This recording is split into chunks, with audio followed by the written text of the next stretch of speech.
Agora a verdade veio à tona, e o que você vai ouvir não está nos livros de história. Por séculos, a Igreja manteve escondidas as descrições mais brutais da Inquisição, execuções tão cruéis que pareciam ter saído do próprio inferno. Mas as anotações secretas dos inquisidores, descobertas em arquivos esquecidos, revelam o que realmente acontecia dentro das câmaras da fé. Tudo começava com uma confissão forçada. Os acusados eram levados para masmorras frias, acorrentados por dias, muitas vezes sem comida ou água. Quando o corpo já não suportava mais, os inquisidores chamavam isso de momento da purificação.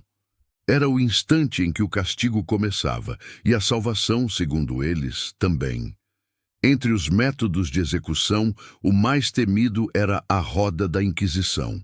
O condenado tinha os membros amarrados e era girado lentamente enquanto ossos eram quebrados um por um com barras de ferro. Para os inquisidores, aquele sofrimento servia para libertar a alma do pecado. Para as testemunhas, era a prova de que a fé podia ser mais cruel do que qualquer guerra. Outro método aterrorizante era o estrapado. O prisioneiro era suspenso pelos pulsos amarrados nas costas e deixado cair subitamente, deslocando os ombros e rasgando músculos. Muitos desmaiavam na primeira queda. Outros eram acordados com água fria, apenas para o tormento continuar. E havia também o garrote vil, uma máquina de ferro usada para apertar o pescoço até quebrar as vértebras. Os inquisidores chamavam essa execução de ato de misericórdia, porque o condenado morria mais rápido. Mas a verdade é que muitos sufocavam lentamente, com o som das orações se misturando ao estalar dos ossos. Em casos considerados graves, como heresia, bruxaria ou blasfêmia, o castigo final era o fogo.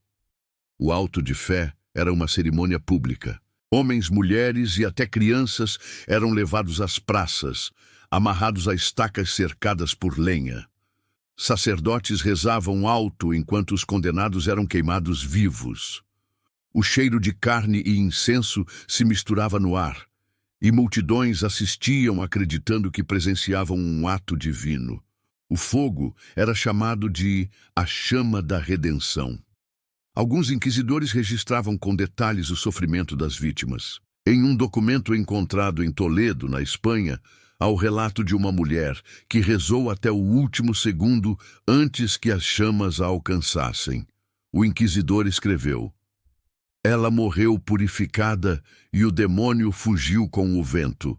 Mas hoje, séculos depois, sabemos que o único demônio ali era o fanatismo humano."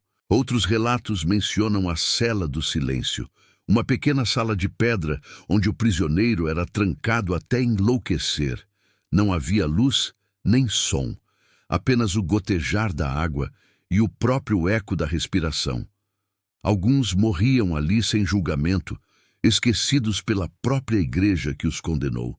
Mas talvez o mais perturbador seja o fato de que tudo era feito em nome da fé. Os inquisidores acreditavam estar salvando almas. A dor era o preço da purificação, e o fogo, o caminho para o céu. Quando a Inquisição terminou oficialmente, milhões de pessoas já tinham sido interrogadas, torturadas ou executadas. Muitos documentos foram destruídos, mas alguns sobreviveram escondidos por monges arrependidos. Esses registros mostram algo que poucos imaginam. A maior parte das vítimas não eram feiticeiras nem hereges. Eram inocentes, camponeses, parteiras, estudiosos, pessoas que ousaram pensar diferente. A fé virou medo, e o medo virou silêncio. Um silêncio que ainda ecoa nas paredes de antigas igrejas e mosteiros da Europa. Quem passa por esses lugares jura ouvir choros distantes ou sentir o cheiro de fumaça mesmo quando não há fogo. Talvez seja apenas a história sussurrando o que tentaram apagar. Ou talvez sejam as almas que nunca encontraram perdão. Essas foram as execuções mais brutais da Inquisição. E são a lembrança de que quando o homem usa o nome de Deus para justificar a dor, o inferno deixa de ser um mito e se torna real, aqui mesmo entre nós.